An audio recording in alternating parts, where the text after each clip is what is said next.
Once again, it's time for Dollars and Cents with our friend Bruce Porter. And of course, this segment is brought to you by the Resource Center. Bruce, always good to see you. Good to be here. Okay, we're going to talk about something that I never really thought I would have to go rethink the concept of money.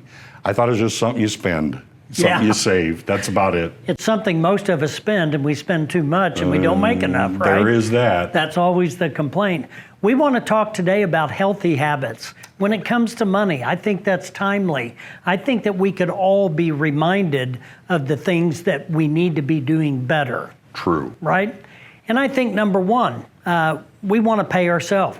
We want to make sure that on top of everything else that we have to pay for, that we're taking care of ourselves and the need of having additional money at some point in the future when we have an unexpected sickness or whatever. Mm-hmm. Now, okay, when you say pay yourself first, a lot of people say, oh, I can't do that. But we're talking, you vary that amount throughout life, do you not? Yeah, I think you can. I think when you're paying yourself, that means when you're getting your paycheck and you come home with it, don't spend every dollar that you bring home. Mm-hmm.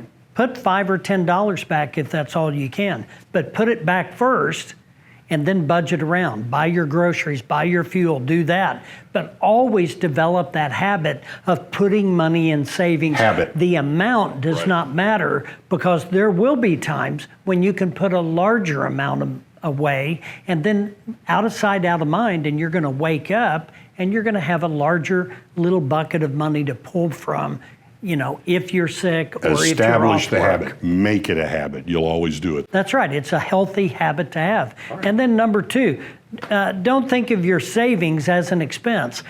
You're not an expense to yourself. Right. You're an investment, right? Mm-hmm. You have to think that way. You have to develop the mindset that I'm investing in my ability to take a vacation because I worked hard, I worked overtime, I've saved up enough money to where I can buy that new refrigerator or a new washer and dryer, or I can go on a vacation, or I can take a few days off and I don't have a financial strain. Right. It's all because you have the habit of paying yourself and not treating it as an expense. It's an investment. Some people dread putting money aside. That's right. I mean, and that's why you see time and time again, statistically, so many Americans don't have much money in the bank. They haven't saved. No, I mean, it's amazing how little people have in savings compared to what they owe just in credit cards. Yes.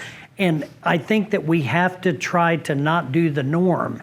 I think we've got to buck the system a little bit and be different. And then number three, I think that we can look at adaptability to adjust with market changes. I mean, you know, when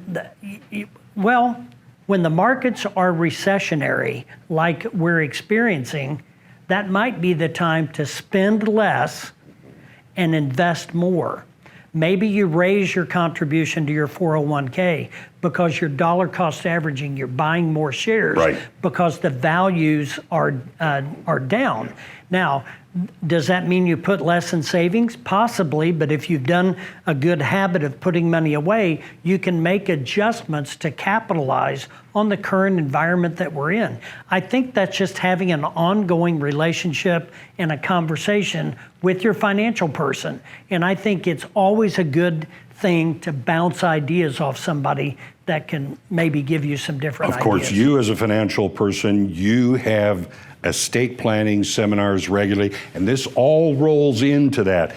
People want to know when the next one is, how to sign up, how to get more information. How do they do it? There's the QR code. You can call 882-1800. Be glad to let you know when they're coming up. The estate planning workshops are just a good starting point. Helps us all get acquainted, and then we can develop our relationship from there. Always good to see you. Good to see you. Bruce Porter at the Resource Center, bringing you Dollars and Cents.